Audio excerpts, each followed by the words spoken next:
Vamos a empezar la clase del sistema nervioso central.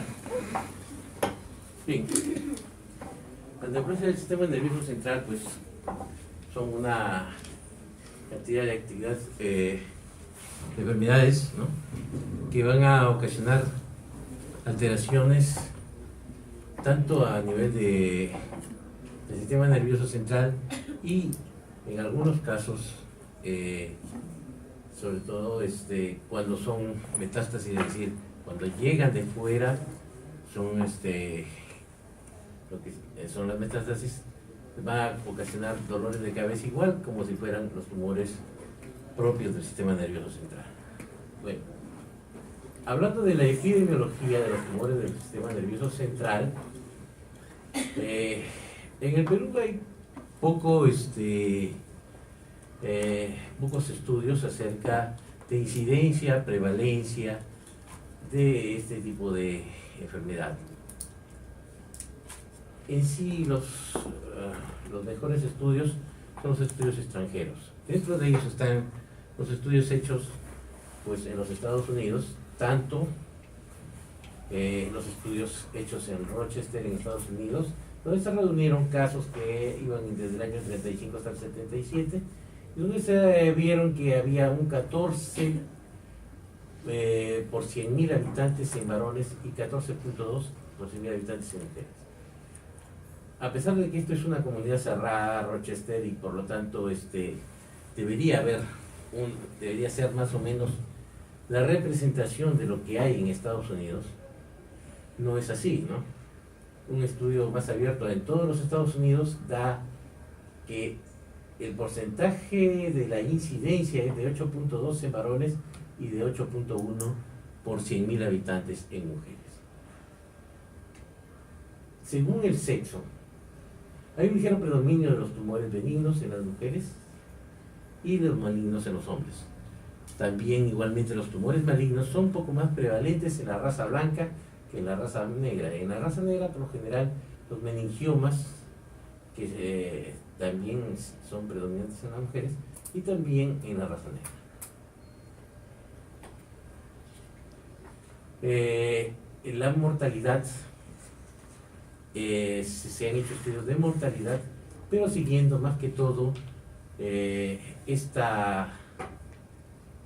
estos estudios, tanto en el extranjero, en la Unión Europea, ¿no? Al principio se hizo este estudio de la OMS, como ustedes ven, en los países sin incluir España, y después solamente en España, entre estos años, entre el 50 y el 79, y después un estudio mucho más reciente hasta el año 83. Les traigo esta porque nosotros descendemos en algún aspecto de los españoles y por lo tanto tenemos bastante incidencia en nuestros genes si es que algo de estos tumores cerebrales son genéticamente heredados tanto de los españoles. Entonces, como ven ustedes, la incidencia en españoles es de 6.3 en varones y 4.5 por 100.000 habitantes en mujeres. En la mortalidad. La mortalidad casi no ha cambiado desde estos años.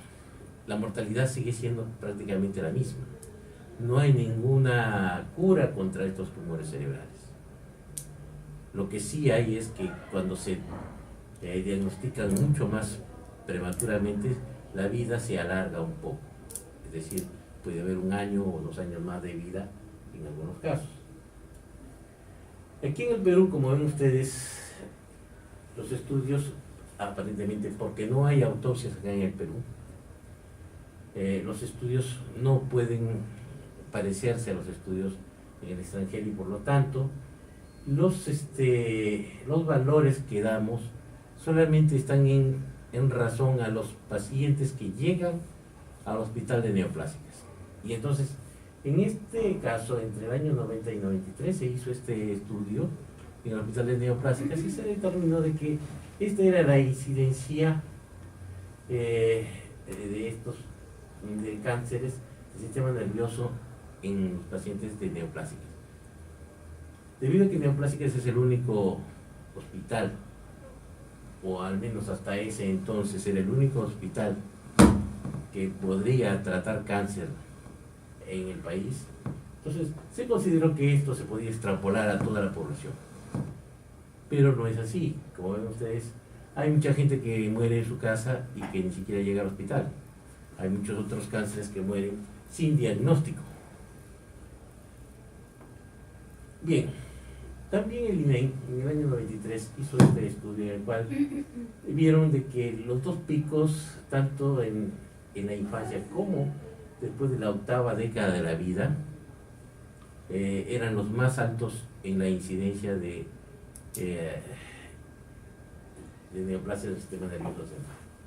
Y entonces en este otro estudio dieron también que la incidencia de tumores del sistema nervioso central acá en nuestro país variaba entre 4.8 y 19.6. O sea, era mucho más que Rochester y era mucho menos que en Europa, ¿no? Entonces, eso es porque nosotros no tenemos unos buenos estudios y no hacemos autopsias en todos los pacientes que mueren. Bien. Dentro de la etiología de estos cánceres del sistema nervioso central, pues hay algunos factores que predisponen, sobre todo factores genéticos, como les dije, algunos porque nosotros descendemos de algunos españoles, entonces algunos de ellos tenemos una tendencia genética a presentar algún tipo de cánceres, como por ejemplo neurofibromatosis tipo 1, que da estos neurofibromas frecuentemente, y la neurofibromatosis tipo 2, que da los neurinomas del acústico. Otros cánceres también hereditarios son el von Hippel-Lindau, que da estos hemangioblastomas, y la esclerosis tuberosa también, que da tumores cerebrales, incluso los astrocitomas. Bien. Hay algunos carcinógenos ambientales que van a ocasionar también la incidencia mayor de cánceres. Como ven ustedes aquí, algunos de ellos el cloruro de vinilo, es decir, aquellos que están expuestos a esta sustancia que se produce en las bolsas de plástico y todos los objetos de plástico, sobre todo en las fábricas, estamos expuestos al cloruro de vinilo y por lo tanto se va a crear, algunos van a crear cáncer. Por eso es que se prohíbe ahora que, por ejemplo, se caliente la comida en envases de plástico,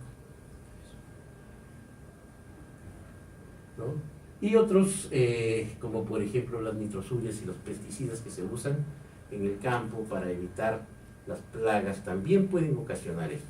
Y no solamente a los agricultores, sino también a los que comen esos frutos, que somos nosotros. Y entonces, hasta cierto punto estamos expuestos también a elevar nuestra incidencia de cáncer si es que estamos consumiendo frutos que han sido, o que han sido cultivados de una forma no orgánica y que han sido, con algunos pesticidas, han sido tratados, ¿no? En algunos casos también se le ha dicho que las ondas electromagnéticas producen cánceres cerebrales, sobre todo en cráneos y cerebros que están muy jóvenes, como los niños. Y algunos virus oncogénicos como el Epstein-Barr pueden ocasionar lo que se llama linfoma cerebral también.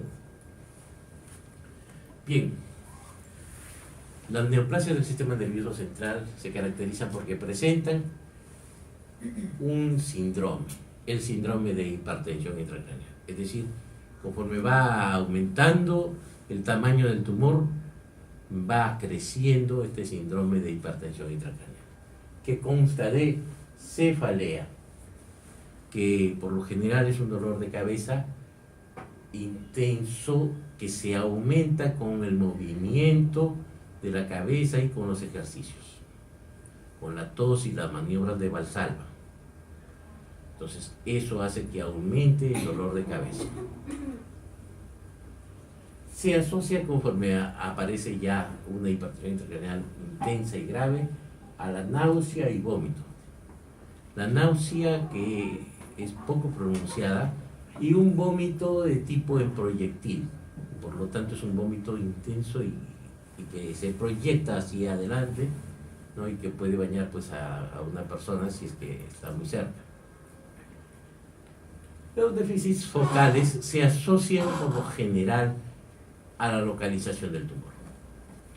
Puede localizarse en las regiones frontales, temporales, occipitales, etc. Y entonces pueden haber síntomas de pensamiento, síntomas de memoria, amnesia, alteraciones auditivas, alteraciones visuales, etc., dependiendo de la localización del tumor. Y las crisis convulsivas, que claro, son más evidentes cuando el paciente convulsiona, pero las otras crisis epilépticas de otros tipos también son frecuentes también en algunos casos, según la localización del tumor. Bien, la clasificación de los tumores cerebrales es importante, pero aquí no vamos a tratar una clasificación etiopatológica, sino vamos a tratar más bien una clasificación más de acuerdo a cómo podamos entenderlo para poder clasificar y tener una idea más que todo acerca de qué cosa es el tipo de células que produce el tumor. Entonces, de acuerdo a los tipos de células, podemos decir que los tumores se clasifican en gliomas, ¿ya?, que pueden ser de tipo astrocitarios, y que estos gliomas astrocitarios se dividen en los gliomas de bajo grado, o astrocitos de bajo grado, y el glioma de alto grado llamado glioblastoma multiforme. Los oligodendrogliomas, que son los que forman las vainas de mielina de los axones dentro del sistema nervioso central. Los ependimomas, que son los que revisten toda la parte interna del sistema nervioso central y que separa el líquido cefalorraquídeo de la zona interna del cerebro.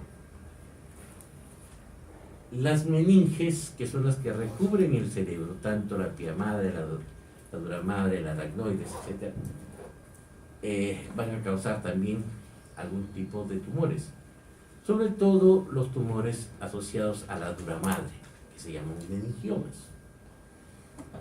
Los plexos coroideos, que es donde se produce el líquido cefalorraquídeo, también cuando se produce una generación demasiada de células y hay malignidad, pues se llama papiloma de plexos coroideos. Las vainas que recubren los nervios y que se llaman neurinomas aparecen en determinados tipos de nervios. Los tumores asociados a vasos sanguíneos, como por ejemplo los hemangioblastomas o los hemangiomas. Y las células embrionarias, dentro de ellas están ustedes, aquí ven los tumores ectodérmicos, los tumores de la glándula pineal, los de migración neuronal, ¿no? Dentro de ellos está el quiste dermoide, epidermoide, el ternofaringioma, etc. Bien, hablando de los gliomas, que es el porcentaje más alto de los tumores, son un 50% aproximadamente de los tumores cerebrales, incluso un poco más de ellos, ¿no? Según la célula que lo produce, son frecuentemente de tipo astrocitarios.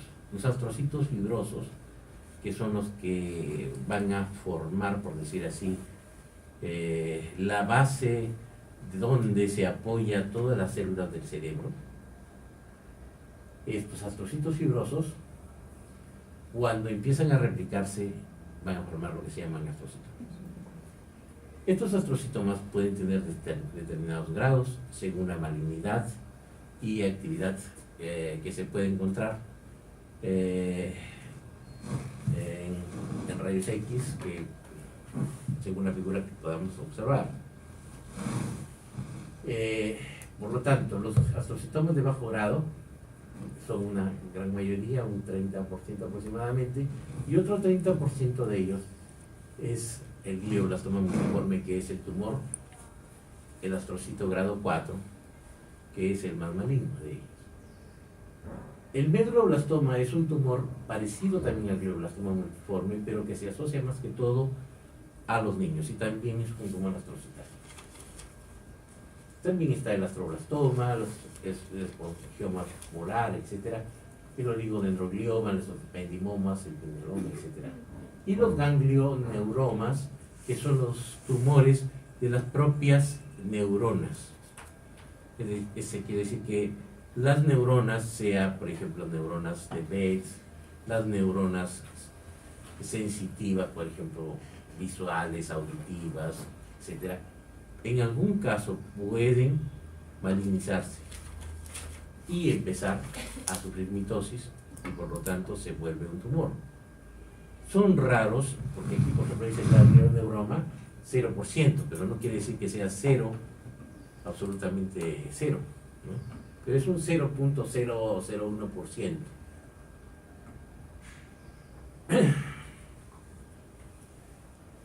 Los astrofistomas de bajo grado se les llama así a estos tumores que son los grados 1, 2 y 3 de los astrocitomas.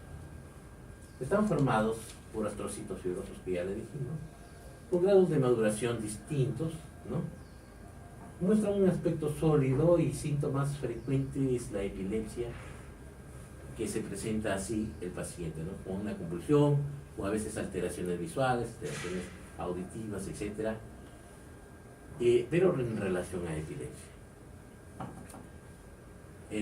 La esclerosis tuberosa, donde se presentan una serie de astrocitos fibrosos en el cerebro y de tipo maligno, es una de las enfermedades hereditarias que puede ocasionar tumores cerebrales. Bien, cuando estos tumores, sobre todo los del grado 1, que se llaman tumores pilocíticos, se encuentran dentro del ventrículo lateral, el tercer ventrículo o el cuarto ventrículo, se llaman así, pilocíticos. Cuando este tumor pilocítico se encuentra en el tercer ventrículo, puede ocasionar un síndrome bastante característico, que es el síndrome de Froelich. Este síndrome de Froelich se caracteriza por esta falta de maduración sexual del paciente, la obesidad, las alteraciones del sueño y de la vigilia y alteraciones como la poiquilotermia y trastornos vegetativos, es decir, sudoración en un lado del cuerpo nada más.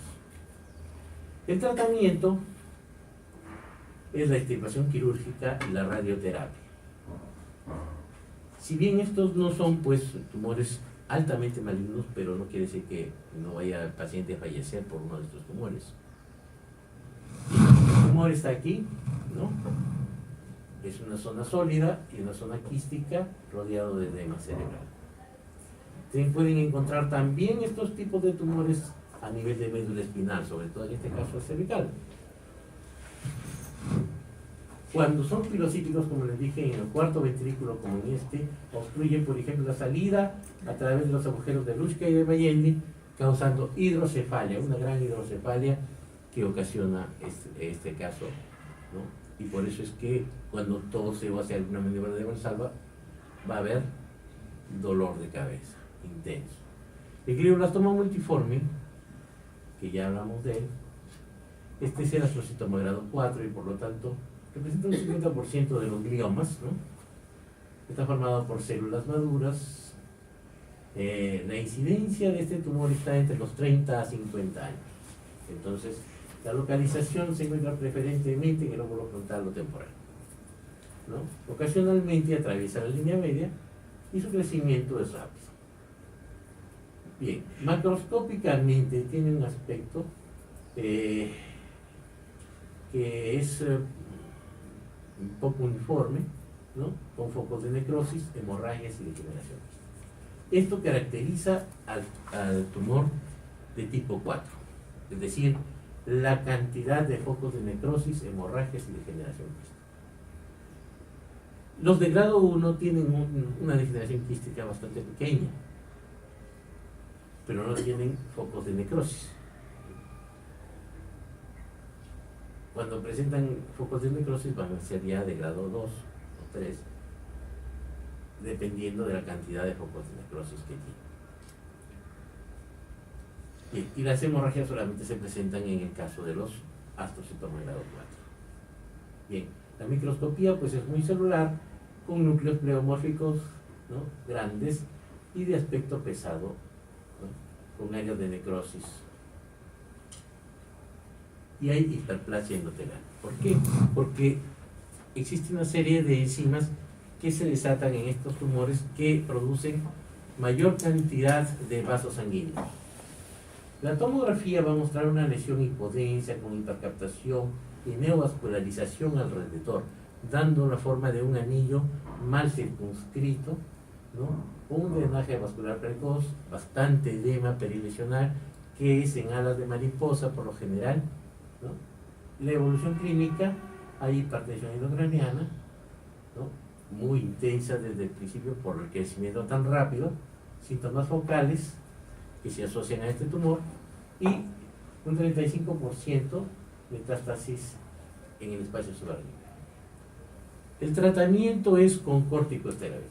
Se da por lo general una gran cantidad de dexametasona o otros corticoides de intensa actividad para disminuir el edema perilesional en este caso, y eso ocasiona que el paciente revierta muchos de sus síntomas que tiene. Y entonces el paciente, de haber venido, por ejemplo, teniendo una hemiplegia de un lado derecho o lado izquierdo, el paciente desaparece la hemiplegia. De tal manera de que el paciente después dice, ay, ya me curé, ya estoy sano, ¿no?, ya no me duele la cabeza, pero el tumor sigue creciendo allí. En algún momento va a crecer tanto que ya, por más corticoides que le demos, no va a mejorar. Entonces, es solamente una forma de poder disminuir y darle el tiempo al paciente, ¿no?, y una mejor vida, por lo menos durante un tiempo. La resección quirúrgica en los pacientes que se puede hacer y radioterapia es algo para darles también un poco más de tiempo. El pronóstico es reservado porque por lo general los pacientes de este tipo pues tienden a fallecer alrededor de entre los 6 meses a un año después del diagnóstico. ¿Entendido? Entonces no es una cosa agradable decir que tienes un tumor cerebral. Bien, ahora, los grados de Kernohan son los grados con los cuales nosotros podemos decir, bueno, este paciente tiene un tumor pues de grado 1, 2 o 3 o un glioblastoma multiforme. Entonces, como grado 1, por ejemplo, en la tomografía, ¿qué podemos ver? Hipodensidad, y en la resonancia magnética, como ven ustedes, hay una señal ligeramente aumentada, pero se observa, como dicen, un efecto de masas, pero no hay ningún refuerzo alrededor del anillo en el paciente. Hay un anillo de formación alrededor, pero no hay un gran refuerzo, o sea, no está muy ancho, ¿no? En lo que se refiere al grado 2, por ejemplo, en radiología, lo que podemos ver es que en la tomografía hay hipodensidad y también hay edema cerebral, ¿no? Y la señal, como ven ustedes, en resonancia magnética es anormal, ¿no? Y se observa el efecto de masa, ¿no?, que está desplazando hacia un lado al cerebro. O sea, ya se ve que hay mayor crecimiento y por lo tanto más edema cerebral. En cambio, en el grado 3 sí ya hay un refuerzo complejo que ya indica que alrededor de esa zona hay pues edema cerebral y hay un anillo bastante fuerte y grueso. Y en el grado 4, como ven ustedes, hay zonas de necrosis y refuerzo en anillo cuando se pasa el contraste, sobre todo en la tomografía. Bien. Entonces, ¿qué es lo que vemos en un grado 4, por ejemplo? Vemos esto, ¿no? Este gran refuerzo, como ven ustedes, ¿no? Esta es la zona del tumor y alrededor hay mucha vascularización. Es este anillo así muy refuerzo grande y grueso, que es la cantidad de vasos que tiene el tumor. Ahora, debido a que hay mucho edema cerebral, el edema pasa tanto del lado derecho hacia el lado izquierdo, y entonces al extenderse hacia el otro lado, como ven ustedes de aquí para allá, Da la impresión como si fueran alas de mariposa que pasan alrededor, ¿no? Si esta zona está al centro, hay una zona aquí que va a ser el falx, ¿no? Entonces daría la impresión de que fueran dos alas de mariposas ahí. Bien, aquí también hay un tumor en la zona temporal, ¿no? Aquí, con bastante edema, como ven ustedes, ¿no? Aquí sigue igual, ¿no? Y esto es lo que se ve cuando el paciente muere. El paciente muere, ¿por qué? Porque el tumor ha desplazado al tronco encefálico que está aquí, ha metido esta zona que se llama el uncus acá, ha herniado hacia una hernia del uncus y ha presionado el tronco encefálico y ha matado al paciente. ¿Qué es lo que ha habido acá? En este caso, en un glioblastoma multiforme, como ven ustedes, zonas de hemorragias, necrosis es esa zona negra que ven ustedes aquí, con algunas zonas pequeñas quísticas acá, ¿no? Pero más que todo, necrosis y hemorragia. Hay gran cantidad de necrosis en el centro, pues es decir, no hay células, ¿ya? Una cromatina bastante intensamente. Aquí el tumor está en la región frontal, ¿no? Igual, ¿no? Sigue estando el tumor allí. Y antes de sacarlo, pues se ven muchos vasos aquí. Y después de sacarlo también queda una zona muy sangrante. ¿Por qué? Por la cantidad de vasos que ha tenido este tumor. Es la microscopía y sobre todo los vasos dilatados, que son los que caracterizan estos tumores de crecimiento muy rápido. El glioma del tronco encefálico es otro tipo de tumor que se asocia también a los astrocitos, pero en este caso no en el cerebro mismo, sino en el tronco encefálico. Debido a que se inicia en el tronco encefálico, va a haber alteraciones de los núcleos de los nervios craneales que se encuentran justo en el tronco encefálico, y entonces lo que va a haber, van a haber múltiples parálisis de nervios craneales de un lado o del otro, dependiendo de la distribución del tumor. En este caso pues no hay cirugía porque no podemos sacarle el tronco encefálico al paciente, pero sí la quimio y la radioterapia que se puede hacer, que puede darle algún tiempo de vida al paciente, debido a que estos tumores pues se presentan en un lado tan pequeño como es el tronco encefálico. La muerte es más rápida y la hipertensión intracraneal también es mucho más intensa y rápida, ¿no? Bien, como ven ustedes, el tumor está aquí al centro, ¿no? Aquí en esta zona del tronco encefálico, aquí resalta con el contraste y causa hidrocefalia. Bien, el glioma del nervio óptico. El nervio óptico también es parte del sistema nervioso central y sobre todo un tumor del propio nervio. Entonces, representa un 2% de los gliomas, ¿no? Y los pacientes que se presentan aquí, en algunos casos, tienen neurofibromatosis, ¿no? Y un 70% se localizan en el quiasma. El origen es multicéntrico y la patología es un astrocitoma muy bien diferenciado con gliosis a nivel de nervio óptico, lo que es indica que hay una cicatrización a nivel de esa parte del nervio. Bien, para ustedes, el examen. ¿Cómo es el examen? Porque ustedes el examen más que todo es un examen pues, de algunos casos clínicos. Entonces, el examen no va a constituir, porque yo no le voy a poner aquí, en el glioma del nervio óptico se caracteriza porque el 2% de los gliomas es en adultos, ¿no? Ponga excepto, no voy a poner eso. ¿Pero qué voy a poner? ¿Qué se va a poner? Un paciente de 25 años de edad que inicia su alteración, por ejemplo, con hemianopsia homónima izquierda. O puede ser con una hemianopsia bitemporal. O de repente puedo ponerle, de repente el paciente no notaba ninguna alteración hasta que empieza chocándose con las personas tanto del lado derecho como del lado izquierdo. Pasa caminando y se choca con las personas en el lado derecho y el lado izquierdo. Y por eso acude a un oftalmólogo, que le indica que sus ojos están bien, y que vaya al neurólogo. ha presentado alguna alteración para la erección, ¿no? Y ha habido una disminución de la libido en este tiempo. Ocasionalmente hay dolores de cabeza de tipo gravativos que se incrementan ligeramente con el esfuerzo.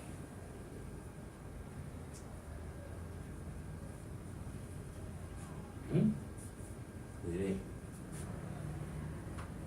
de acuerdo a lo que usted ha estudiado, esto podría deberse a un infarto cerebral, a un tumor, un glioma del nervio óptico.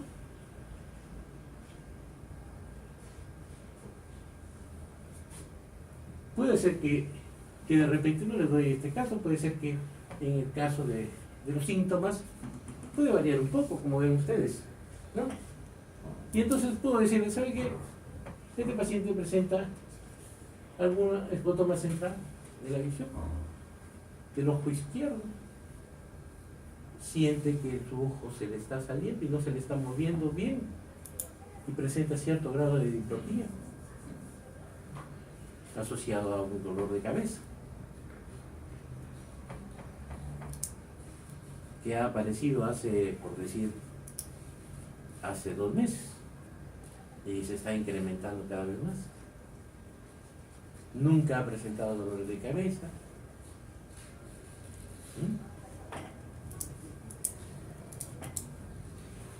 Y cuando le toman una tomografía, notan hidrocefalia y proptosis del ojo derecho. Usted pensaría que tiene el paciente, no sé, una enfermedad de Graves,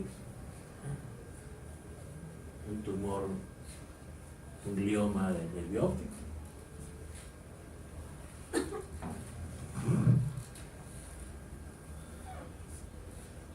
De repente, para decir, por ejemplo, yo digo, es un paciente de 35 años, varón, que hace 2 meses inició su enfermedad con dolor de cabeza y progresivamente nota que hay sensación de parestesias en el lado izquierdo del cuerpo y conforme avanzan los días va notando debilidad en ese lado. El dolor de cabeza se va haciendo cada vez más intenso conforme avanzan los días y se asocia a un dolor de cabeza gravativo que se asocia a que los movimientos de la cabeza, la tos, el estornudo, le ocasiona que aumente el dolor de cabeza. O si cambia de posición, de echado a sentado.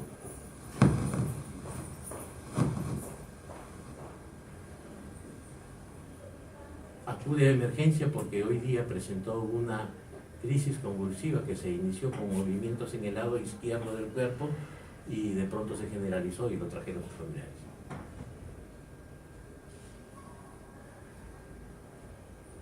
¿Usted pensaría que tiene un glioblastoma multiforme?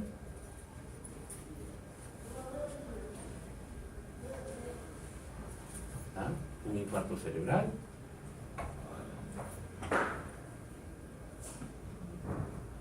Ese es el examen que vamos a hacer, ¿entendido? Entonces ese es un paciente, por ejemplo, un ejemplo de un paciente que tiene un glioblastoma multiforme.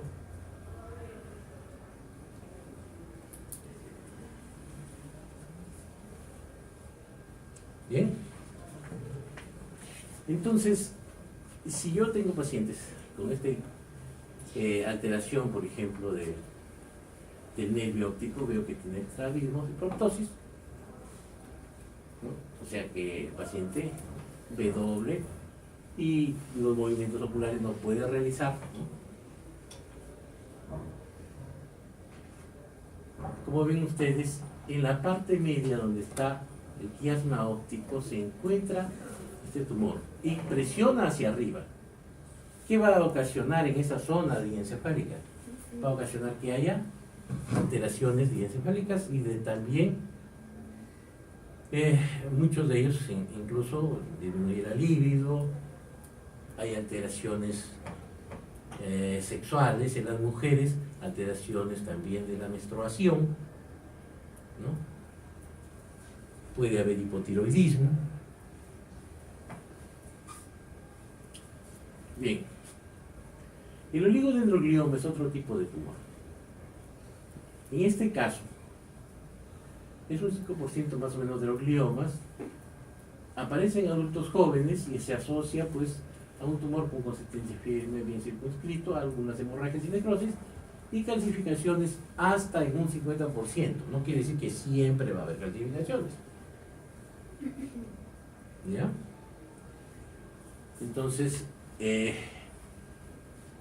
este tumor viene siempre caracterizado porque aparece por las crisis epilépticas que se le presentan al paciente, ¿no? Esta es la patología, claro, microscópica que presenta el tumor, ¿ya? Y su evolución pues es maligno, con diseminación local y la extirpación quirúrgica es el tratamiento, junto con la radioterapia también, ¿no? Entonces, el tumor está aquí, ¿no? Como ven ustedes, no está como en el otro que hay bastante refuerzo sobre la zona externa, ¿no? Y hay bastante edema, a diferencia del glioblastoma multiforme. Bien, el ependimoma es un tumor que se localiza pues en el epéndimo, es decir, en las células que recubren la capa interna pues, del cerebro, separando el líquido cefalorraquídeo de lo que es las vías cerebrales. Tiene incidencia de 3% más o menos y se produce de la guía ependimaria. Entonces se puede presentar entre las paredes del cuarto ventrículo, el epéndimo, incluso en la cola de caballo. Cuando sucede en la cola de caballo, pues en este caso se llama mixopapilar. En este caso se adhiere mucho a las raíces nerviosas a nivel de la cola de caballo, especialmente de un solo lado. Por decir, yo tenía una paciente que se presentó con esto de una forma, cuando yo recién todavía estaba empezando, hace más de 20 años, ¿no? Y bueno, empezó que la paciente vino porque tenía debilidad solamente del muslo. ¿Cuál era su problema? Era que cuando ella subía la escalera, ¿no?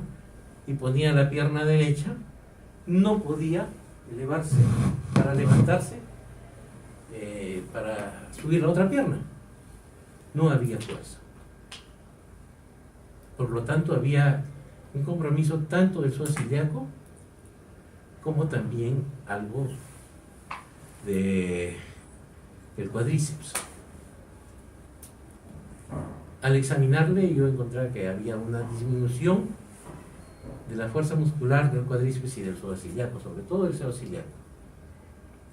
Y había disminución del reflejo patelar, y también en la zona de L2 y L1 había disminución de la sensibilidad al dolor, o sea, había hipoalgesia en esa zona.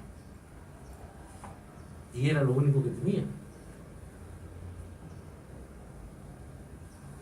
Una resonancia magnética de esa región, de la región lumbosacra, mostró que tenía un tumor en esa región que estaba pegado a esas raíces justamente.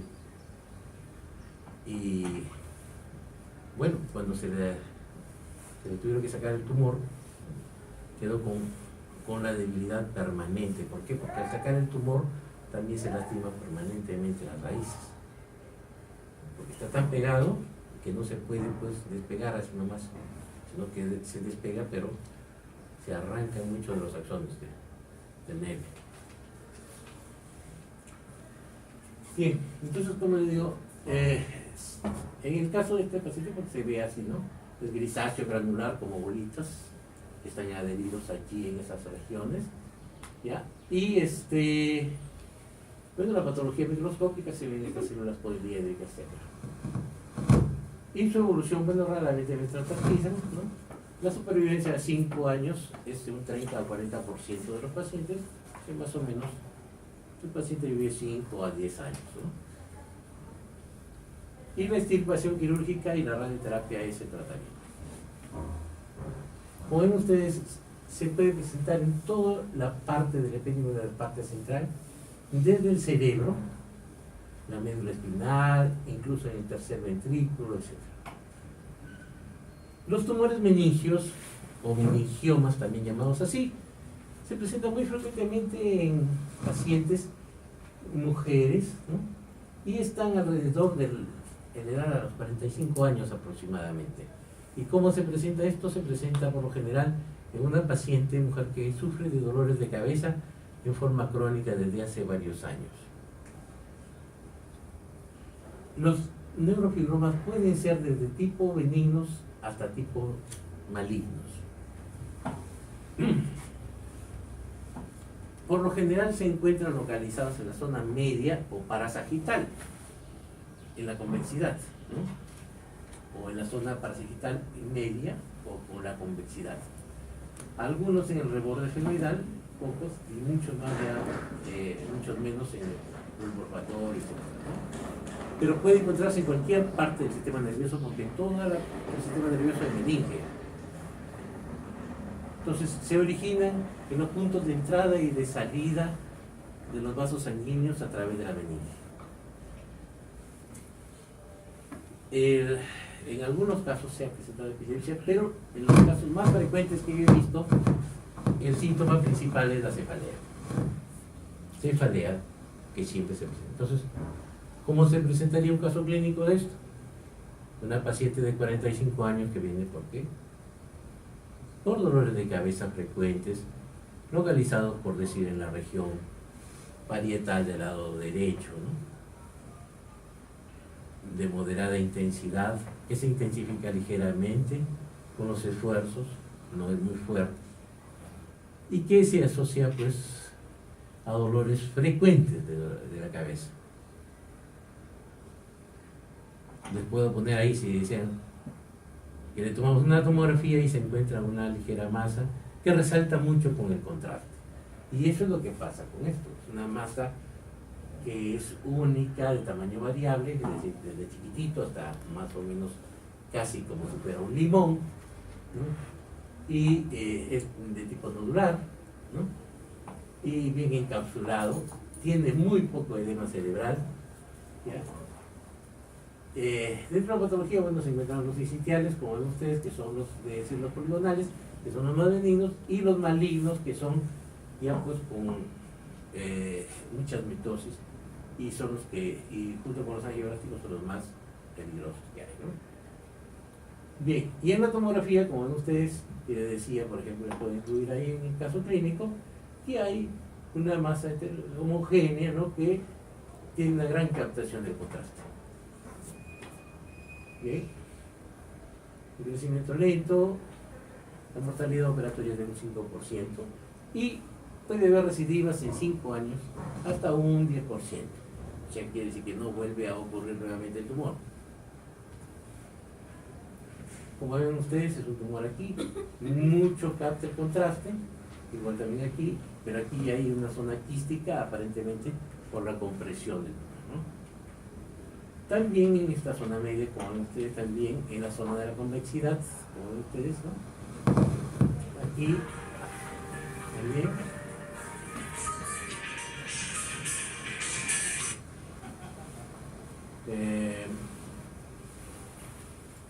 Y también no hay que olvidar que, como les dije, en cualquier parte del sistema nervioso hay meninge. Igualmente también en los globos oculares. En esta parte temporal, aquí, esta es la forma de... Y esta es la forma de roseta, que es lo característico de la formación microscópica del tumor. El papiloma del plexo coroideo es otro tipo de tumor, que se forma en las zonas donde se forma el líquido cefalorraquídeo, y por lo tanto va a ser tanto va a haber en el tercer ventrículo, el ventrículo lateral o el cuarto ventrículo. El diagnóstico es por la tomografía cerebral, pero lo que causa es gran cefalea del paciente frecuente, cefalea intensa, por la cantidad de líquido cefalorraquídeo que se va produciendo y edema cerebral. Bien, como ven ustedes, aquí está el tumor y que resalta mucho con el contraste. Los neurofibromas del trigémino, esto también viene para el examen, ocasionan dolor intenso, lo que se llama neuralgia del trigémino.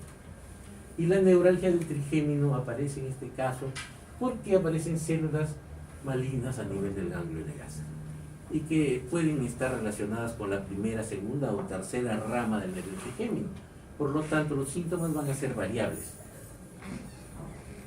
Pueden haber síntomas como, por ejemplo, el déficit sensorial en una de las ramas, sea en la región frontal, en la maxilar o en la mandíbula. Disminución de la fuerza para masticar de un solo lado de la cara, de un solo lado de mandíbula, por ejemplo, la parálisis o atrofia de los músculos de la masticación de ese lado. Y en algunos casos puede asociarse a alteraciones junto con otros nervios cuando se encuentra muy cerca, pues, del tronco encefálico o en las zonas donde se encuentra el ganglio de Gaza, como son, por ejemplo, el séptimo o el noveno, que se encuentran también cercanos al ganglio de Gaza. Bien, si se toma una radiografía simple de cráneo, lo que se va a ver en la base del cráneo es la dilatación tanto de los agujeros ovalos y redondos como en la segunda y tercera rama del ganglio de Gaza, ¿no?, del trigémino. Bien, el diagnóstico diferencial es con los neurinomas, como en el caso del neurinoma del acústico, y otras metástasis que se pueden ocasionar en el nervio trigémino, como por ejemplo metástasis en pacientes que tienen linfomas o leucemias, ¿no?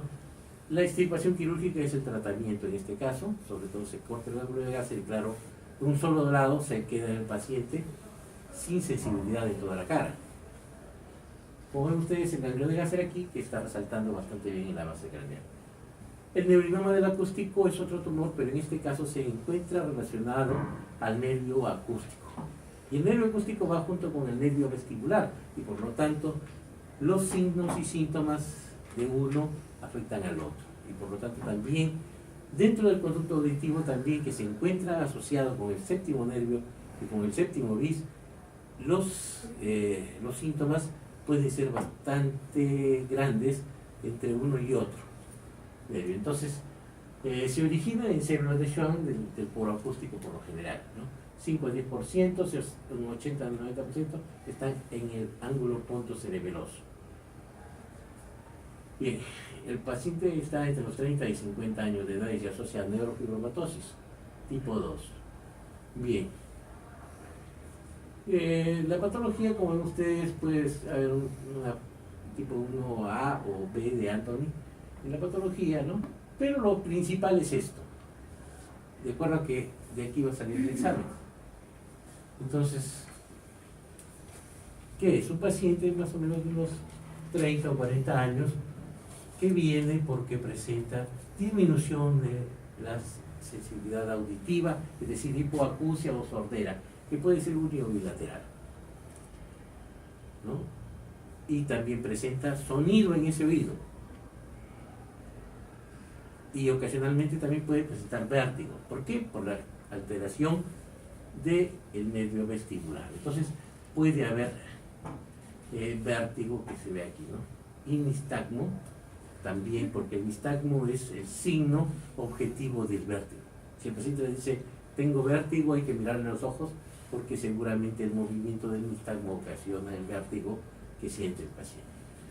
Entonces, junto con eso puede haber la ageusia que se presenta por alteración de la sensibilidad a los sabores en un lado de la cara por alteración del séptimo bis, ¿no?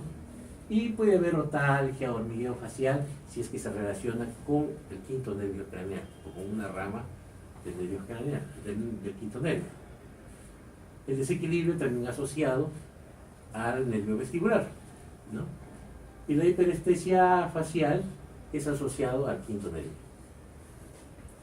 Bien.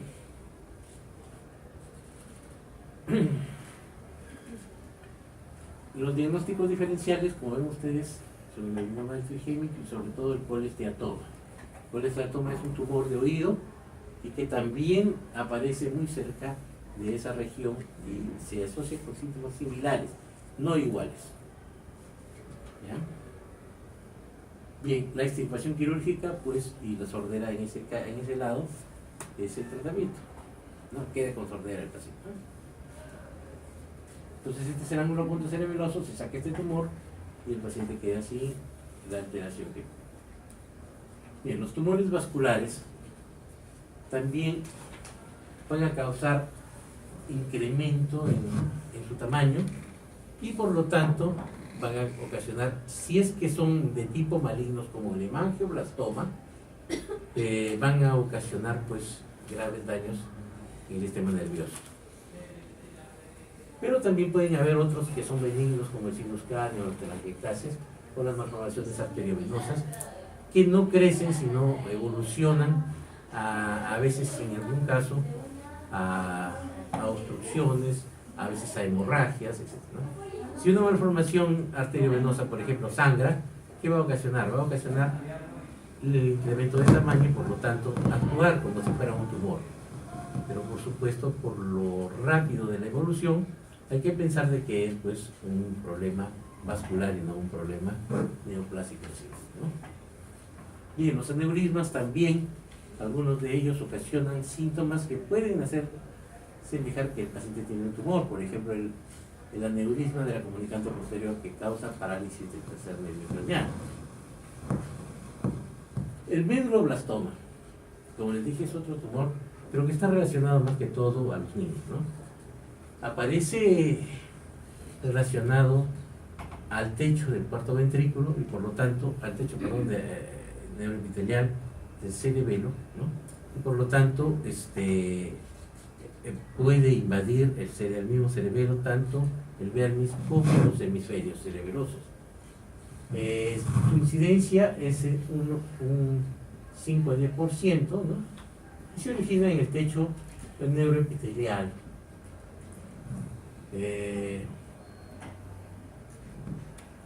Pues no son blandos, de consistencia de color grisáceo, se parecen al glioblastoma.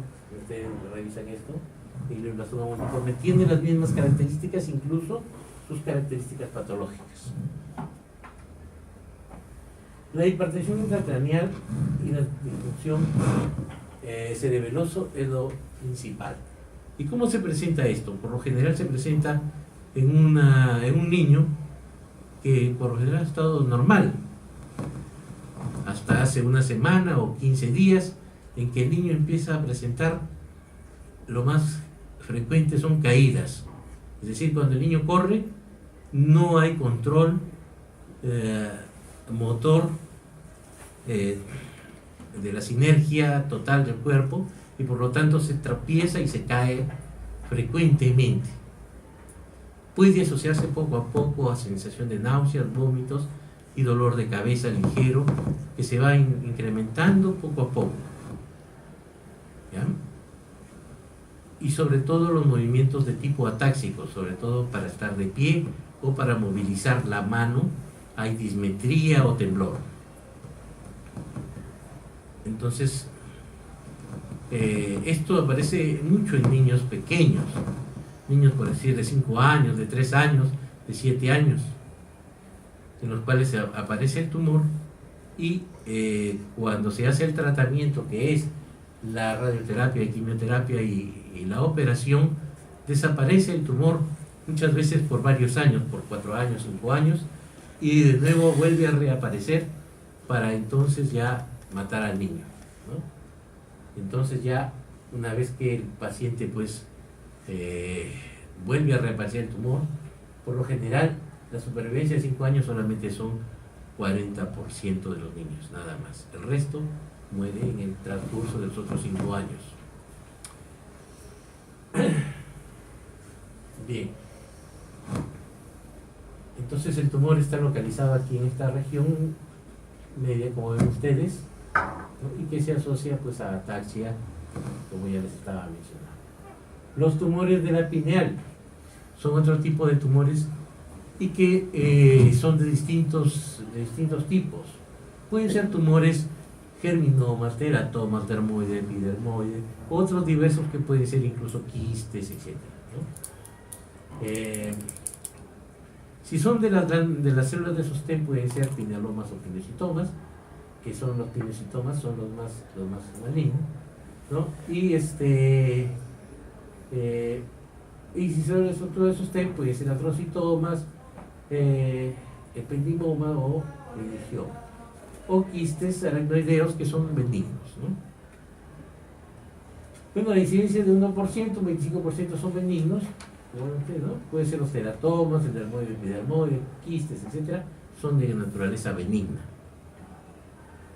El origen es en el cuarto ventrículo, ¿no? Y puede dar todos estos síntomas, ya que va a comprimir la zona posterior del cerebro, incluso puede llegar a comprimir al cerebelo, pero por lo general se encuentra un poco por encima del mesencéfalo, y entonces lo que ocasiona es una cefalea con náuseas y vómitos muy intensos debido a la hipertensión intracraneal severa que se presenta. El síndrome de Palinode es el síndrome en el cual el paciente no puede mirar hacia arriba, es decir, los ojos solamente ven hacia abajo, lo que se llama signo del sol naciente, y por lo tanto este signo es signo de hipertensión severa intracraneal. La ataxia, la hipoacusia, incluso la diabetes insípida y la pubertad precoz relacionadas con la misma glándula. Entonces, cuando ven el examen, si les viene, por ejemplo, un paciente que tiene cefalea, náusea, vómito intenso, con alteraciones de la pubertad y diabetes insípida, ¿qué es lo que vamos a pensar? Un tumor de la pineal. ¿Entendido? Bien, la tomografía cerebral va a mostrar el tumor, ¿no? Y la alfa-fetoproteína también se asocia en cierta forma a ser positiva en nuestros pacientes, ¿no? La resección quirúrgica y la radioterapia y quimioterapia es el tratamiento. El pronóstico es reservado porque hay tumores que son de naturaleza maligna y un 25%, claro que son benignos, no causan problemas, pero sí por la zona en que se presenta el tumor, pues es bastante riesgoso la operación. Bien, el tumor se encuentra en esta región central, ¿no? Y la extirpación, pues y la radioterapia es el tratamiento, ¿no? Los tumores congénitos, dentro de ellos están los craniofaringiomas, que están por los restos del conducto hipofisiario, es decir, por donde sube la hipófisis hacia el cerebro. Entonces, se presenta por lo general entre la primera y segunda década de la vida, como ven ustedes, con afecciones debido a que se presenta en esa región, va a comprimir hacia arriba a la hipófisis y a todo lo que es el diencéfalo. Y por lo tanto, muchos de estos pacientes presentan alteraciones de diabetes insípida, alteraciones de compresión del tercer ventrículo, edema de papila e incluso alteraciones de la visión, es decir, tenía anopsia bitemporal, ¿ya? Entonces por afección del quiasma. ¿Entendido? Bueno, son pequeños, tienen quistes de colesterina y cristales de colesterina, ¿no? Y quistes dentro de él, ¿no? Bueno, la tomografía muestra algunas clasificaciones y la extirpación quirúrgica es la curación, pero en muchos casos estos tumores, que a pesar de ser hasta cierto punto benignos, ocasionan graves daños ya en el paciente, es decir, ya le han dañado la hipófisis y el hipotálamo, y por lo tanto el paciente queda ya con un hipotiroidismo crónico, ¿no? Que ya no se cura, o a veces con alteraciones cognitivas crónicas por el hipotiroidismo, que ya tampoco no van a retroceder. El tumor está aquí, ¿no? Que comprende toda la zona evidencial. Los cordomas vienen siendo por los restos de la notocorda, que es lo que va a formar las vértebras, y por lo tanto puede localizarse desde la base craneal hasta el sacro de hipófisis. ¿no? Y por lo tanto, si se localiza, según el sitio donde se localice, va a ocasionar alteraciones compresivas. Bueno, es un aspecto más o menos firme, de color blanco, lechoso, etc. Y según, como les dije, la localización del tumor es que va a ocasionar los síntomas. Si es hacia adelante, puede ocasionar alteraciones y lesiones, por decir, de nervios craneales, ¿no? Compresión del tronco encefálico, o hacia abajo, ¿no? En el sacro, compresión de las raíces sacras, ¿no? Y hacia adelante, alteraciones en la nasofaringe. El tratamiento es la extirpación de esto y la radioterapia. El dermoide epidermoide también es otro tumor congénito que se aparece mucho en relación al tronco encefálico, y que por lo general, si no es en sí un tumor completamente maligno, pero sí es un tumor que ocasiona muchas compresiones y muchas alteraciones en algunos nervios craneales y ocasiona bastante cefalea y alteraciones en los pacientes. Si se organiza centralmente, va a ocasionar alteraciones del hipófisis, del glande pineal, etc. O si está en la médula espinal, puede ocasionar alteraciones, como dije, compresivas de la médula distal. Bien, su aspecto es variable con degeneración quística dentro de ellos, ¿no? Hay algunas clasificaciones que se pueden mostrar en la tomografía, y la extirpación quirúrgica es el tratamiento de este tumor. Entonces, no se puede describir un solo síntoma de este tumor, porque los síntomas son variables de acuerdo a dónde se presenta, en qué parte del sistema nervioso aparezca este tumor. Y la metástasis cerebrales, como les dije, son tumores que vienen de fuera, es decir, de fuera del sistema nervioso central, y que por lo general provienen del pulmón, como ven ustedes, vías respiratorias superiores, mamas y tracto gastrointestinal, que hacen más allá del 60% de los tumores que vienen metastasizando hacia el cerebro. Todos los demás tumores, por lo general, tienden a metastasizar a otros sitios antes que llegar al cerebro.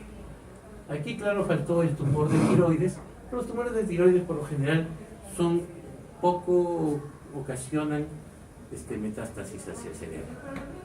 Por lo general, están siempre bien circunscritos en la tiroides. Los otros, por decir, los tumores de vías urinarias, etc., antes de llegar al cerebro, primero van al corazón, a los pulmones o al hígado, ¿no? Bien, y los no epiteliales, como la leucemia y el sarcoma, eso sí invaden tanto, pues, cualquier parte del sistema nervioso central, incluso la médula espinal y el angiocefalorraquídeo. Bien. Para observar los cánceres metastásicos hay que observar distintas imágenes en distintas localizaciones y distintos grados de evolución. Por ejemplo, esta está mucho más evolucionada que otra imagen, que es esta, que también es evolucionada. Y esta está más pequeña que otra que es más grande, ¿no? Entonces, esas imágenes de distinto tamaño y tipo son los que van a caracterizar a la metástasis. Bien. ¿Alguna pregunta?